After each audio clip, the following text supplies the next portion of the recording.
محمد رسول الله عليه صلاة الله وآله والأحبة.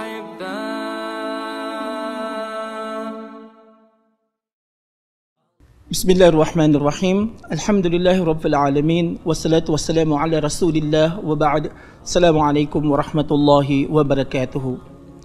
We begin in the name of Allah, the Beneficent, the Merciful, the Evolver, the Creator, Master of the whole universe, and peace and salutation upon the last messenger, Nabi Muhammad sallallahu alaihi wasallam, wa ala alihi wa sahbihi ajma'in. May Allah's peace and blessings and mercy be upon us all. Siyempre, kailangan natin simulan ang lahat sa pamamagitan ng pasasalamat, pag-alaala, pagkilala sa dakilang lumalang ang Allah subhanahu wa ta'ala, gawa ng kanyang mga pagmamahal, ng kanyang mga pagpapala, ng kanyang mga biyaya na kanyang ipinagkakaloob sa atin sa ating araw-araw na pamumuhay, na kung saan wala itong kabayaran. So nararapat lamang na siya'y pag-ukulan natin ng pasasalamat. At siya ay merong ipinahayag mula sa banal na Quran at sinabi niya, wala in syakartum la azidannakum. Kapag ating dadalasan ang ating pasasalamat o pagbibigay salamat sa Kanya, sa Kanyang mga pagmamahal, mga biyaya na Kanyang ipinagkakaloob sa atin sa araw-araw, lalo niya dadagdagan ang Kanyang mga pagmamahal sa atin. Kaya nararapat lamang na tayo ay magsabi, lalo-lalo na sa pagtatapos na naman sa kabila ng epidemic, meron tayo, pero nakarating kayo sa ganitong yugto na inaasam-asam ng marami, at ito ay ibinigay sa inyo. So nararapat lamang na ipagpasalamat natin ito sa buong may kapal sa Allah subhanahu wa ta'ala, gawa ng kayo ay kanyang pinili upang marating ang ganitong achievement. So sabihin natin, Alhamdulillah, Alhamdulillah, Alhamdulillah. All praise be to Allah, all praise be to Allah. Ang lahat ng mga papuri ay para sa Allah subhanahu wa ta'ala lamang. Siyempre pa, ang tema na siyang ating tatalakayin ngayon ay yung strengthening ikanga, yung edukasyon sa kabila o sa gitna ng epidemic, meron na siyang kinakaharap hindi lamang dito sa atin kundi sa buong mundo. Ang epidemic na ito, alam natin ito ay dulot ng pangamba sa isang virus na hindi naman nakikita kung gagamitin natin yung ating sariling mata. Makikita lamang ito kung gagamit tayo ng mga high-tech na kagamitan, katulad halimbawa ng mga microscope o di kaya ng iba pa na siyang ginagamit ng mga scientifico upang mapag-aralan at mapag-alaman kung ano ang bisa meron dito at kung ano ang lunas meron dito. Hindi naman siguro lingid sa atin na halos araw-araw ay meron tayong nababalitaan kung hindi man naging positibo ay nakarecover. Pero hindi na nakaka-recover, at halos ang mga bansa ngayon sa buong mundo ay nagkakaroon sila ng mga parang, hindi ko naman, ayoko sana sabihin ito, pero parang ganito nangyayari parang paliksaan, na sa ganitong bansa, bawat araw, ganito karami ang nasasawi sa kabilang bansa, sa ganitong bansa, sa ganyang bansa. So, nakakalungkot isipin na ganito ang nangyayari ngayon, mahigit 1 taon na ang nakakaraan. Well, hindi naman tayo po pwedeng mabubuhay na lamang sa negatibo, kaya kailangan natin harapin ang buhay, sapagkat ito ang siyang kaloob ng Panginoon sa atin, ng Allah subhanahu wa ta'ala, itong buhay natin. Diba? Ito ay minsan lang ipagkakaloob sa atin. Alam natin, pag ito'y binawi sa atin, hindi na ito babalik pa sa atin.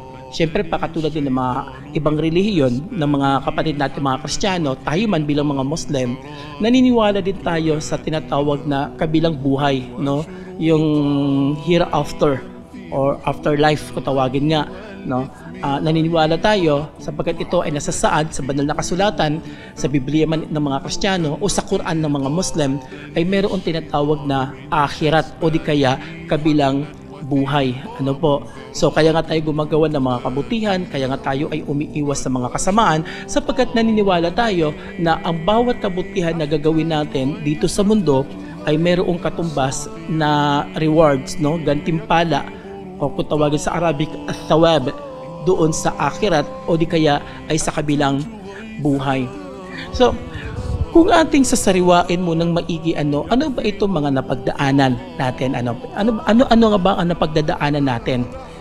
So, dati-dati, marami sa mga kabataan, maging ako, naalala ko, nung estudyante pa ako, pag walang klase, masaya, di ba?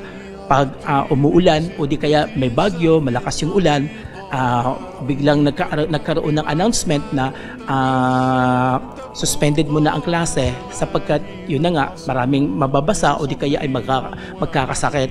So, naalala pa ba ninyo yung mga araw nung bago magkaroon ng epidemic na kung saan pag araw ng klase, diba?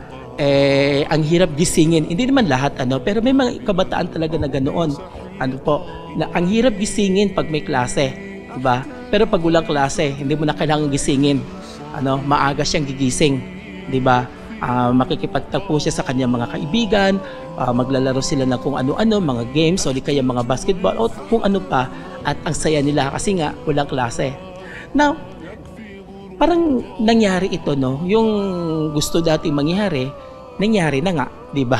Nung magkaroon ng epidemic, ano nangyari? Lahat tayo, bata, matatanda, lahat tayo ay nanatili sa ating mga kabahayan. Naalala ko nga, doon sa area namin, nung ibalita nga na manatili muna sa kabahayan kasi nga para magkakaroon ng lockdown, yung social distancing, marami akong nakita mga kabataan na masasaya, kasi nga doon lang sila mananatili sa bahay. So makakatulog sila, makakapaglaro sila, kung ano yung mga gimmick na gagawin nila. Pero ano nangyari pagkaraan ng ilang araw? 1 week, 2 weeks, 3 weeks, isang buwan, naramdaman ba nagkaroon tayo, parang na-bored tayo, parang gusto na nating lumabas, diba? So, nangyari na nga na pati ba naman yung may mga kaya sa buhay, yung mga mayayaman, di ba? Naramdaman nila na ano ang silbi ng pera kung wala ka namang mabibili, no? Ang mga mall nagsipagsara, di ba? So, aanhin mo ang sasakyan, kung wala ka namang gasolina, o sabihin na natin may pambili ka ng gasolina, wala namang gasoline station, di ba?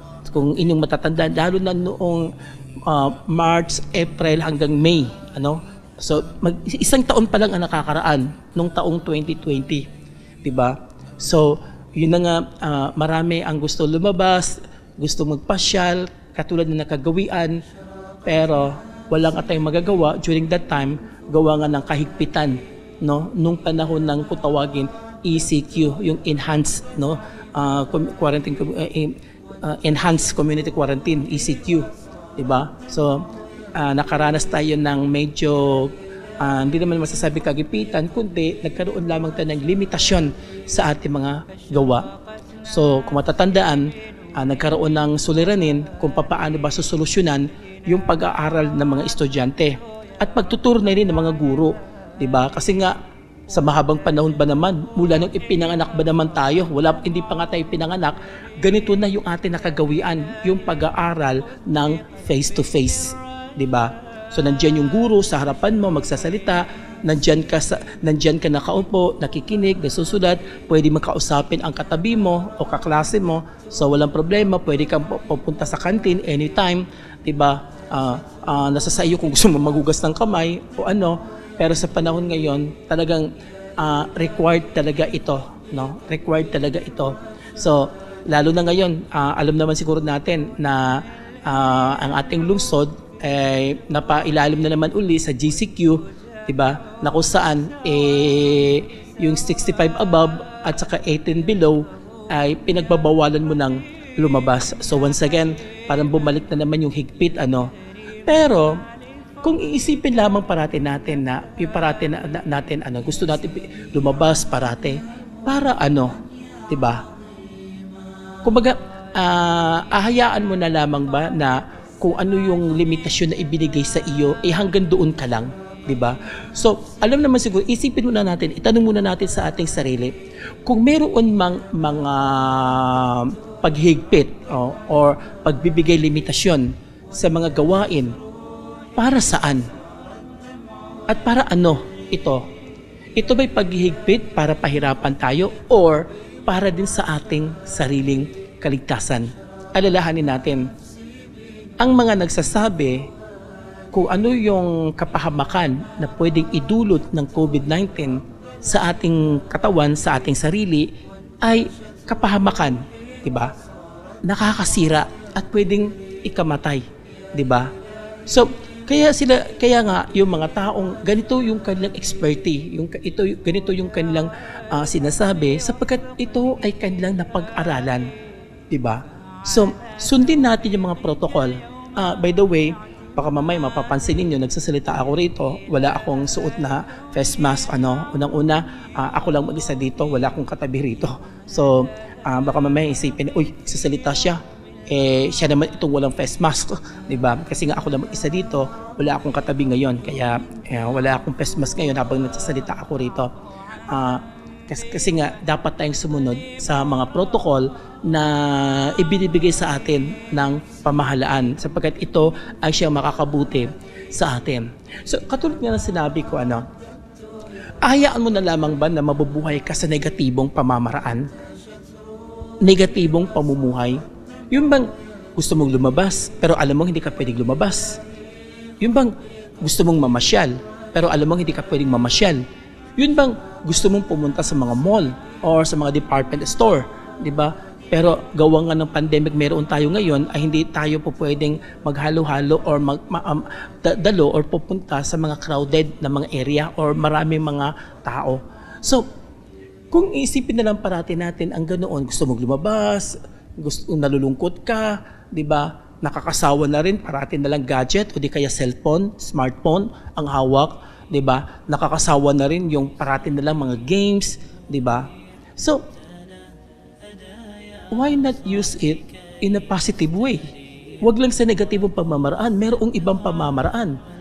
So, pwede nating gamitin ang pagkakataong ito para mapatunayan natin, una, ang first of all, yung belief natin sa Diyos, sa Allah. Di ba? So, try to improve your knowledge with your faith. With your God, Allah. Di ba? Bakit kailangan mo siyang sambahin? At ano yung kanyang mga kautusan? Di ba? So, sa halip na uubusin natin yung oras natin, halimbawa lamang sa mga games, pwede naman tayo mag-research, magbasa-basa. Di ba? Just to improve, yung ating learning, yung ating knowledge about sa religious life natin, 'di ba? So, paano ba yung pamamaraan na kapag gagawin natin ito ay matutuwa sa atin ang Allah, 'di ba? Ang Diyos. So, katulad halimbawa na yung pagsambayang 5 times a day, 'di ba? Dati-rati parati tayong nasa labas, so hindi natin masyadong nabibigyan ng sapat na pagkakataon na mapag-aralan natin yung pagsambayang, kung ano ba yung pamamaraan nito o wastong pamamaraan nito ng pagsasagawa at ano yung mga bagay na pwede makasira dito.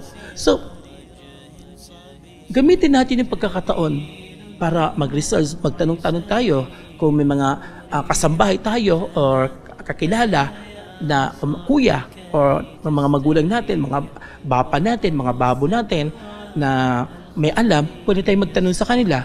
So, magkakaroon ng value yung oras habang nasa bahay ka lang, hindi ka So, nagkakaroon ka ng pagkakataon. So, hindi imposible na matuto kang magbasa ng Quran. Di ba? So, I myself, dumaan din ako sa ganoong yugto na kung saan gusto kong matuto magbasa ng Quran, pero alam niyo kung anong ang pagkakaiba noon at ngayon. Noong panahon namin, 80s pa ito So, karamihan sa inyo sigurado hindi pa ipinanganak. During 80s, wala masyado mga kabataan o mga kaibigan. Wala akong kaibigan. Halos hindi lang masyado kundi talagang wala akong kaibigan na marunong magbasa ng Quran. So, naalaala ko nga, yung mga matatanda na nakikita ko doon sa loob ng masjid na nagbabasa ng Quran, lalapitan ko sila. And then, habang nakatingin ako doon sa pamamaraan ng pagbabasa nila, syempre hindi naman tayo Arabo at wala pa akong experience doon sa pag-aaral ng Arabic. So hindi ko rin maintindihan. Sabi ko, sa sarili ko, paano ba ito babasahin? So naalala ko, tanong ako ng tanong doon sa mga matatanda. Paano babasahin to? So tinuturuan nila ako. Pero may mga pagkakataon din na nasusuya din sila. Kasi nga hindi lang maituloy-tuloy yung pagbabasa nila, gawa ng kakulitan ko. Pero sa panahon ngayon, naku po, ang daming kabataan ngayon, marami na marunong na magbasa, mga kaibigan, di ba? So, hindi naman natin masasabi halimbawa, bawal nga pumunta ng iba bawal pumunta ng kapitbahay. Nandiyan ang social media, di ba? I'm sure lahat tayo dito ngayon, alam, no? Kung may messenger ka sa smartphone mo, pwede kang makipag-chat, video chat, or text, di ba? So, pwede kayo mag-usap kung tatamarin kayo ng pagsusulat o pagtatype, pwede kayo mag-usap face-to-face, di ba? Sa messenger, pwede pa ito sa private, ika nga, maski hindi na ito ipapublic ba. So, pwede natin itong gamitin pagkakataon para matuto at makilala natin yung ating sarili bilang naniniwala sa Allah o di kaya ay sa Diyos. Now, pangalawa, alam niyo sa Quran, merong batas dito, merong ayat or verse dito na sinabi na ganito yung pagkakasad, وَقَضَى رَبُّكَ أَلَّا تَعْبُدُوا إِلَّا إِيَّهُ وَبِالْوَالِدَيْنِ إِحْسَانًا. So dito unang-unang ipinigay na kautusan, yung sumamba ka sa Diyos. Yun ang sabi sa Quran. Sumamba ka sa Allah, sambahin mo siya, sundin mo siya, iwasan mo kung ano ang kanyang mga ipinagbabawal. So alam niyo kung anong sumunod doon, nakautusan, wabil walidaini ihsana. Ang ibig sabihin nito, dapat kang maging magalang sa iyong mga sino? Magulang. So sabi nga ng mga Islamic scholars, ng ating mga ulama, mga ustadjes, na hindi totoong naniniwala ka sa Allah kung wala kang paggalang sa magulang. So kung talagang ikaw ay may paniniwala, pananampalataya, pananalig sa poong may kapal sa Allah subhanahu wa ta'ala, patunahin mo ito sa pamamagitan ng pagbibigay galang, respeto sa mga magulang. Between father and mother, kayo na nandyan pa ang mga magulang, napakaswerte ninyo, di ba? Kasi nga, kung hindi lamang may pandemic ngayon, I'm sure marami pa rin ang hatid sundo ng mga magulang, di ba? Sa school, sa pag-uwi, di ba? Alam naman natin na hindi lahat ng kabataan, hindi lahat ng estudyante ay nakakaranas ng ganoon. Lalong-lalo na sa mga estudyante na alam natin na kung wala man yung tatay ay nanay at meron ding lubos na ulila na, di ba? So, sa mga merong magulang, habang kayo ay nandyan sa inyong mga tahanan, di ba? Just grab the opportunity once again to prove na na kayo ay mababait, magagalang at disiplinadong kabataan or mga anak. Okay, baka mamay sabihin naman ninyo, ano bang magagawa ko sa bahay? Di ba? Hindi naman ako pwede magtrabaho at baka mamaya magkamali pa ako. Hindi yun ang tinutukoy ko, yung mabigat or malakihang trabaho. Pwede kang magka-contribute sa gawain sa bahay. Halimbawa na lamang, pagkagising mo sa umaga, di ba? Pagkagising mo sa umaga, itiklop mo yung kumot, ilagay mo sa proper, sa wasto kung saan nakalagay dapat yung mga unan. Ito ay malaking tulong na rin, di ba? So para kung yung nanay mo, di kaya yung katulong o kasambahay, ay magagawa nila yung iba pang trabaho nila. Gawa ng wala na silang poproblemahin pa sa iyo, di ba? Pagkagising mo, ayos na agad, ayusin mo agad yung tawagin natin malong, di ba? Yung mga kumot natin, di ba? Ilalagay natin ito sa dapat na paglagyan, malaking tulong ito, di ba? Pangalawa, halimbawa pagbangon, syempre as a Muslim, kailangan magsambahin tayo ng subo, di ba? So, yun ay para sa Allah subhanahu wa ta'ala. So, secondly, kung hindi mo pa kaya, just example daw, kasi hindi naman lahat ng kabataan ngayon ay hinahayaang pitimpla ng sariling inumin at baka mamaya mabuhos nila o mapaso sila, diba? So, yun bang lalapit ka, punta ka ng kusina, at last alam na nila na nandoon ka na, at nang sa ganoon, kung kakain man ng almusal, sama-sama, di ba? Alam niyo, napakasaya ng feeling kapag kumakain ng salo-salo, 'di ba? Nandiyan si ang tate, nandiyan si Abi, nandiyan si Umi, 'di ba? Kapiling. At alam niyo kung ano pa yung maitutulong mo doon pagkatapos ng almusal, syempre kung kaya mong ligpitin, 'di ba? Naalala pa ba yung Claygo? Naalala pa ba niyo ito yung Claygo ganoon, 'di ba? So parang ganoon. So yung kinainan mo, ilagay mo sa lababo o kung saan safety ito. No, yung kakayahin mo lang, wag mo namang gawin na maski hindi mo kaya, gagawin mo. Baka mamaya yung baso, no, mainit pa pala, no, yung gatas doon.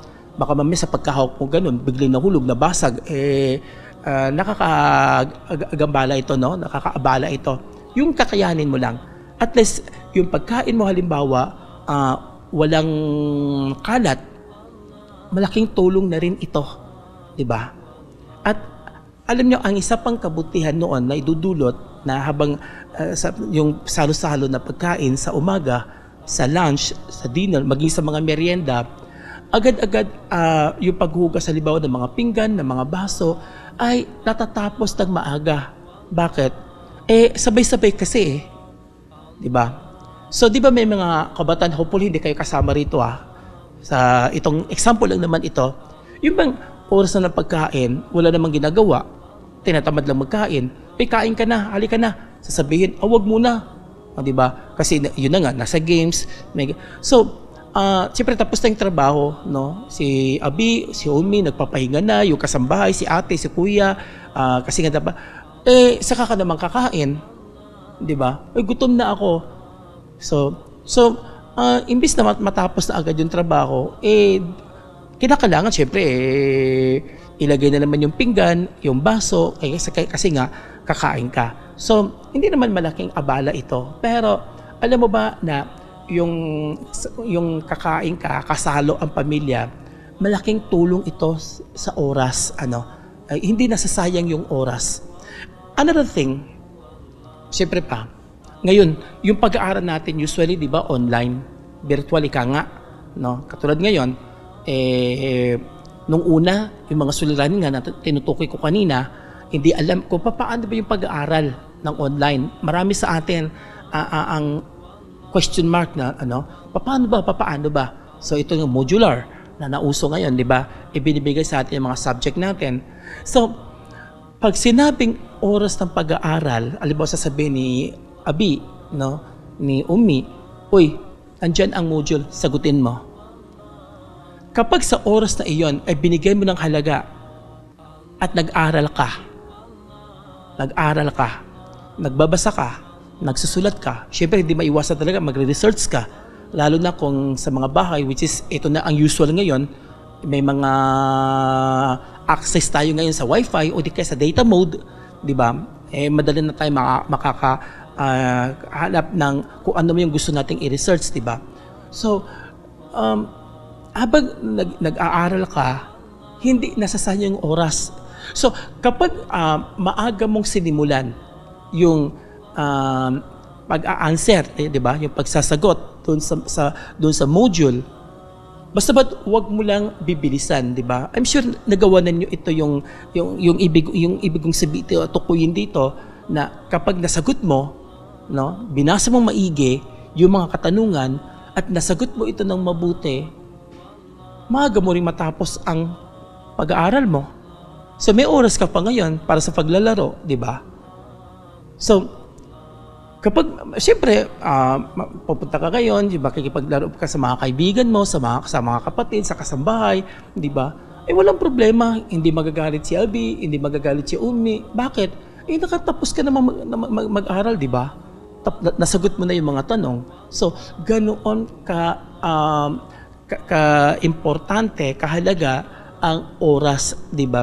So, wag nating hayaan na masasayang yung oras natin, sa pamamagitan ng pandemic meron tayo ngayon.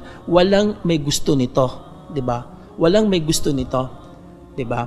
So, lalabas ka ng bahay, alam naman natin na kung hindi ka talaga sanay gumamit ng face mask, may kahirapan talaga kasi nga hindi ka makakahinga ng mabuti.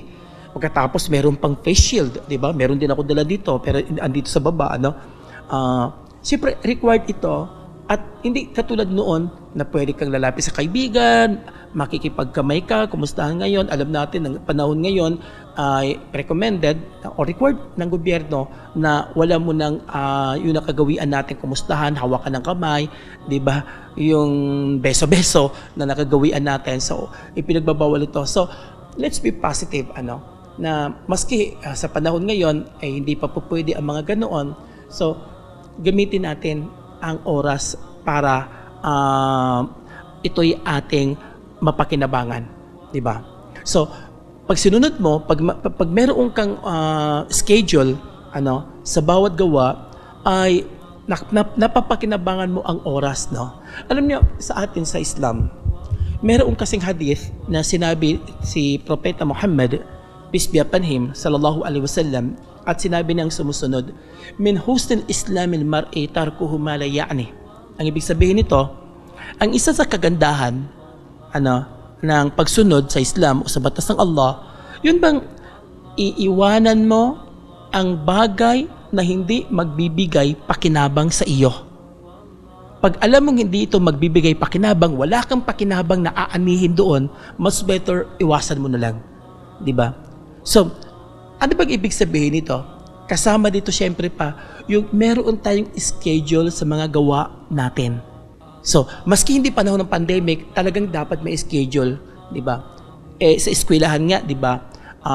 Meron ding rules na dapat natin sundin. Wala pang pandemic. Pag sinabing ganitong oras sa umaga, dapat nandun ka na sa school, di ba? So, dapat nakasuot ka ng uniforme mo. Dapat magdala ka kung ano ang dapat mong dalahin, di ba? So, doon sa loob ng silid-aralan, pag sinabing magsulat, sulat. Pag sinabing magbasa, basa, di ba?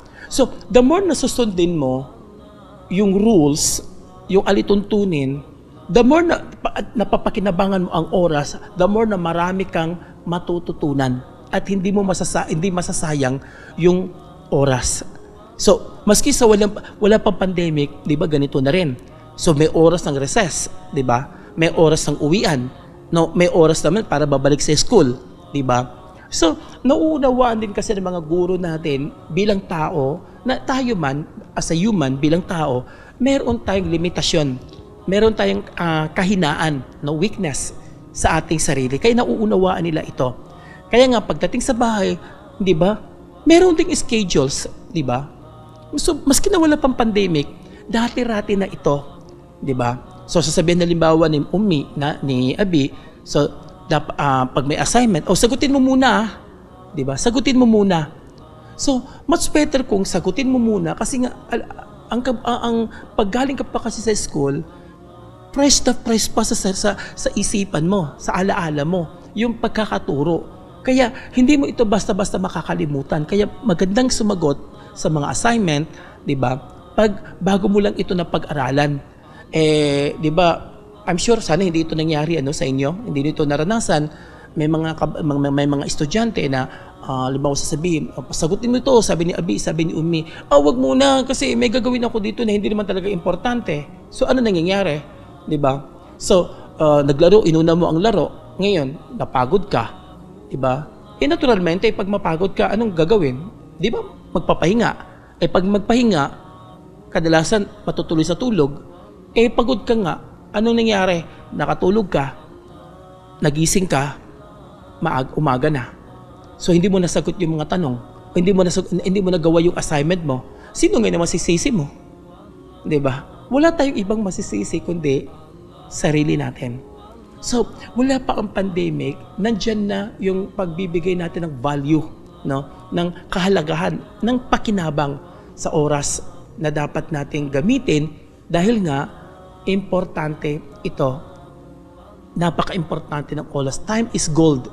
Diba? May kasabihan na ganoon. So, hindi ibig sabihin ang time is gold, yung orasan, ginto. No? Ang ibig sabihin nito, yung oras, wag nating sasayangin.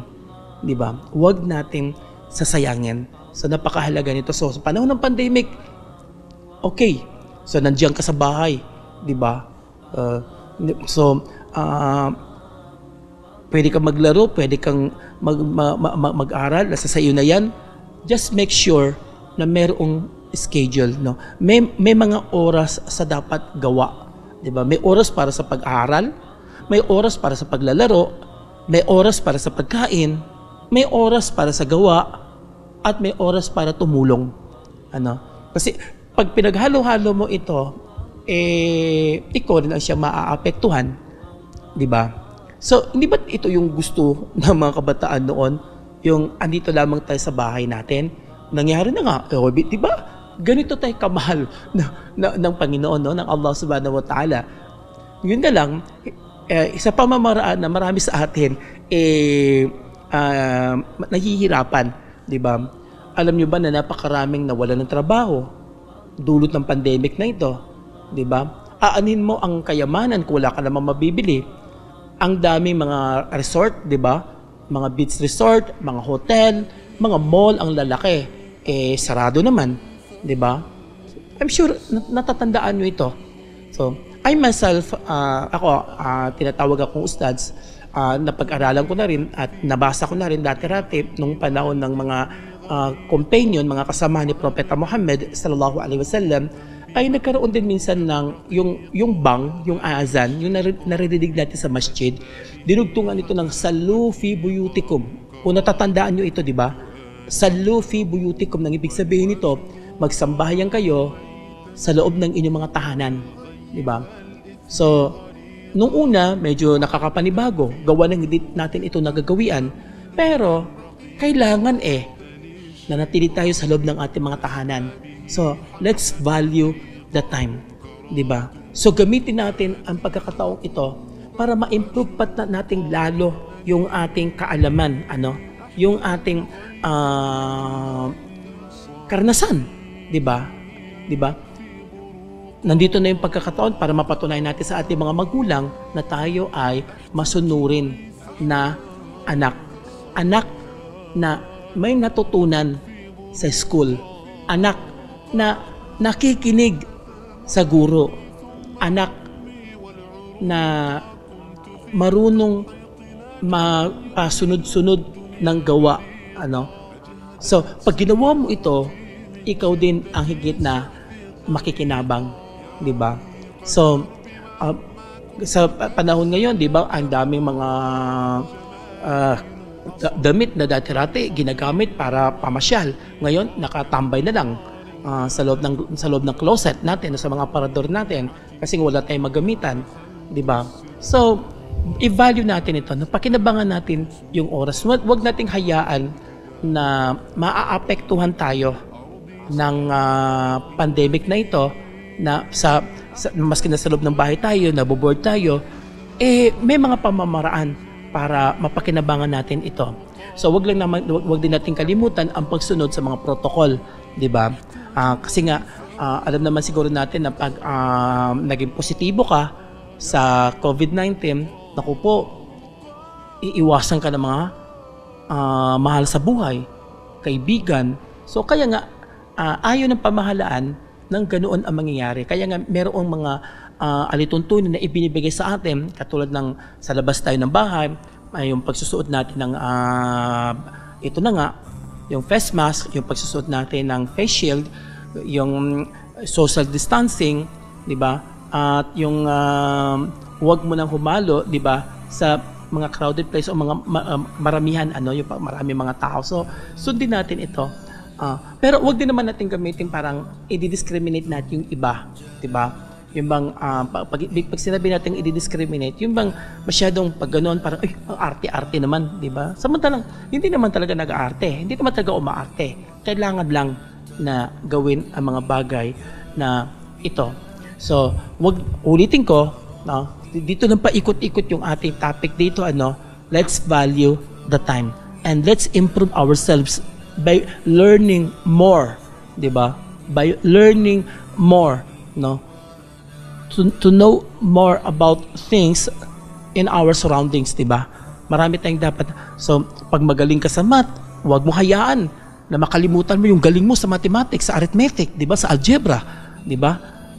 Pag magaling ka sa science, huwag mo hayaan na mawawala ito, 'di ba? Pag magaling ka sa English, 'di ba? Kung ano yung skills, subject na sa palagay mo ay hindi naman sinasabing bihasa ka, pero talagang yun ang paborito mo, gawa nga ng hindi online na tayo ngayon. So huwag mo hayaan na mawala ito, 'di ba? So, patuloy sa pag-aaral, pagre-research, pagsusulat, pagbabasa, walang problema. Just do it in a proper time. Dapat may schedule tayo rito, no? Huwag paghalu-haluin, 'di ba? Ulitin ko, pag sinabi mag-aral, sumagot ng mga module, gawin ito.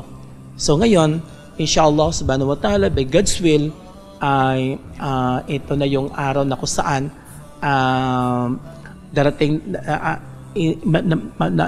naabot ninyo yung isa sa pinakamahalagang yugto ng pagiging mag-aaral. Ito ay yun ang ipag-commemorate natin, kung tawag yung maabot natin yung yugto ng pagtatapos natin sa isang level, hindi upang tumigil, kundi upang magpatuloy sa mas mataas na level. Kung ano ang year mo ngayon, syempre pa, kung matapos mo ito isang taon na ito, inshallah, God willing, sa susunod na taon, alam mo namang hindi ka na doon sa level na iyon. So, inshallah, pupunta ka na sa ibang level na mas mataas kaysa doon sa iyong pinagdaanan. So, ganoon ang buhay natin. So, huwag natin hayaan, ulitin ko, na maapektuhan tayo ng pandemic na ito sa negatibong pamamaraan. Magagamit natin ang pagkakataon, maski na tayo, ay nasa loob lamang ng ating mga tahanan para para hindi masayang, no? Hindi ma-waste, ika nga, no? Para hindi masayang, no? Yung oras natin. Gawin natin ito, gamitin natin ito para matuto pa ng marami, diba? Bilang panghuli, as a ustads or Arabic teacher, gusto ko lang i-share sa inyo na ang dapat sa isang may pananampalataya sa Allah, may pananampalataya sa Diyos, dapat mutawadhi, kung tawagin sa Arabic, nang ibig sabihin nito, humble, no? Mapagkumbaba. So dapat magpakumbaba tayo, unang-una, sa Kanya na lumalang sa atin, at dapat masunurin tayo sa ating mga magulang, at dapat may paggalang tayo sa ibang tao. Komo nga, maski ang hayop, no? Dapat kilalanin mo rin kung ano ang rights nito. 'Di ba? May nababalitaan tayo na kapag sinaktan, no, inabuso, maski ang hayop, may ahensya, agency na hahanap-hanapin, no? Talagang pupuntahan nila kung sino yung nag-abuso ng hayop na iyon. How much more kaya sa kapwa natin, tao. So kailangan nating igalang, no, yung kapwa natin tao. Maski na magkaiba tayo ng relihiyon, o yung iba yung relihiyon niya sa ating iba yung kanyang paniniwala sa ating paniniwala, but the most important thing is, as a human, dapat nandoon yung love, 'di ba? Nandoon yung malasakit, no? Yung unawa, yung respeto sa bawat isa. So, God willing, sana kung ano ang inyong pangarap sa buhay, inshallah, ito ay ipagkaloob sa inyo ng Allah subhanahu wa ta'ala, nang sa ganoon ay magiging masaya pang lalo sa inyo ang inyong mga magulang, o di kaya yung inyong mga guardian, di ba, yung gumagasto sa inyong pag-aaral, at hindi ito masasayang o mauuwi sa wala. So, once again, congratulations sa inyong lahat, inshallah, at ipagkaloob nawa ng Allah sa inyo kung ano man ang inyong pangarap sa buhay. So hanggang dito na lamang ang ating part. Congratulations, mubarak sa inyong lahat. Peace be with you. Wassalamu alaikum warahmatullahi wabarakatuh.